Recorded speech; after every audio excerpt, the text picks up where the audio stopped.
En David és un dels 1.300 socis de Som Energia que en poc més de 2 setmanes ja han decidit invertir en generació quilowatt-hora, un projecte que pretén esquivar les dificultats en la generació i l'autoproducció d'energies renovables.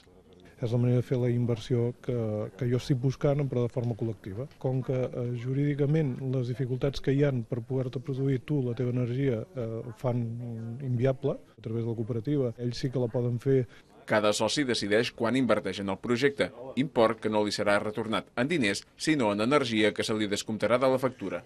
Som Energia té actualment 9 plantes de producció pròpia com aquesta. Les inversions que recollin amb aquest nou projecte serviran per construir-ne de noves en un moment en què el sector de les renovables està totalment aturat. Volem demostrar que es poden continuar fent projectes de renovables. És un canvi de paradigma, no? Deixar de pensar en rendibilitat, o sigui, rendiment financer, no? Retorn financer, a pensar en quilowatts hora, no? O sigui, que aquests projectes no et donaran un 3, un 4, un 5%. El que et donaran seran uns quilowatts hora cada any, el preu que costa generar-los. Les inversions en aquest projecte pioner poden anar dels 100 als 2.000 euros i donen dret durant 25 anys a consumir energia a preu de cost d'aquestes noves plantes, que seran d'energia fotovoltaica, eòlica i mini-hidràulica.